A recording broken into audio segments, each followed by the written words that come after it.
La diversité culturelle au Maroc.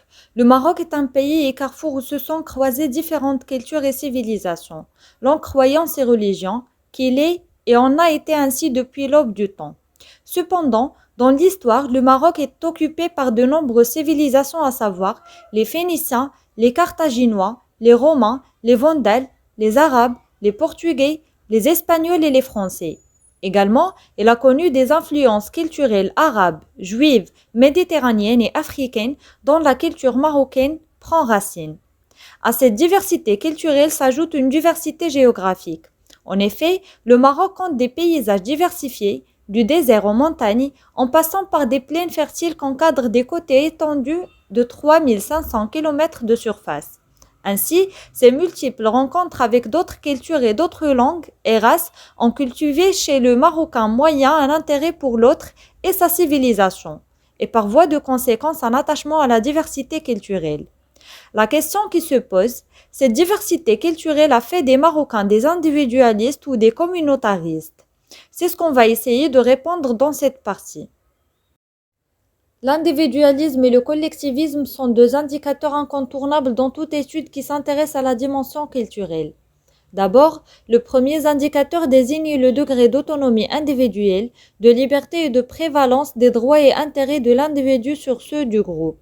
Quant au deuxième, il permet de mesurer le degré d'intégration et d'attachement des individus par rapport à un groupe, la plus ou moins grande solidarité et affiliation à leur collectivité et le degré d'attachement aux normes et valeurs communautaires. Ainsi, la distinction entre les cultures nationales peut se faire également, à travers les relations que les individus entretiennent avec les autres membres de la collectivité. Cette dimension renvoie à l'importance donnée par un individu à sa propre personne ou à son entourage. Dans des sociétés marquées par l'individualisme, les individus se préoccupent davantage de leurs propres intérêts et de leur environnement immédiat. Cependant, dans des pays à culture communautariste, l'importance est donnée aux liens affectifs et aux relations de confiance unissant les membres de la communauté.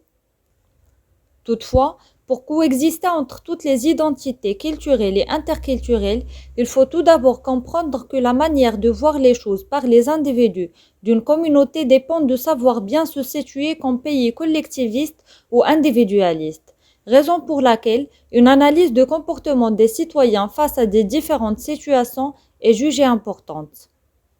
En fait, dans les cultures individualistes, les individus ont tendance à avoir une conception de soi indépendante, c'est-à-dire à se faire comme unique et séparé des autres. En revanche, les collectivistes ont davantage une conception de soi interdépendante qui renvoie à leur tendance à se définir principalement sur la base de leurs relations avec les autres et leurs rôles sociaux. Au Japon, par exemple, les parents utilisent des proverbes comme le clou qui dépasse appelle le marteau afin d'enseigner à leur enfant l'importance d'être humble, de ne pas se faire remarquer, de se fondre dans la masse et faire partie du groupe.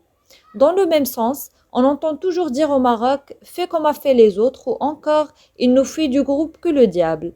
En revanche, aux États-Unis, les parents utilisent des proverbes comme la roue qui grince sera grincée afin d'enseigner à leur enfant la nécessité d'exprimer fort leur propre opinion pour se faire entendre.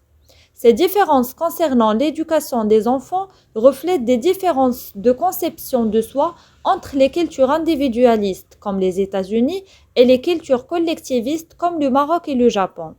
Toutefois, des différentes études se sont intéressées au contexte marocain qui indiquent que la culture marocaine est caractérisée par un niveau élevé de collectivisme. Maintenant, on va montrer comment l'individualisme et le collectivisme se manifestent dans la famille. Dans le collectivisme, la définition de la famille est plus large. Il y a les parents, les enfants, mais aussi les grands-parents, les oncles, les tantes, les cousins, etc. Ce qui importe dans le collectivisme, c'est les relations, l'harmonie. Donc, le membre dans sa communauté doit toujours se confier aux opinions des autres et à son rôle. Également, la prise de décision dans le collectivisme est une affaire familiale, c'est-à-dire tout le monde a droit d'être présent pour la prise de décision. Par exemple, au Maroc, c'est aux familles de choisir et d'accepter ou non le conjoint de leur fils quand ils veulent se marier, donc ils participent à la prise de décision. Tandis qu'en individualisme, la définition de la famille est plus nucléaire, c'est-à-dire il n'y a que les parents et leurs fils. L'autonomie de leur fils est importante. Le fils là est libre dans ses choix et dans ses pensées.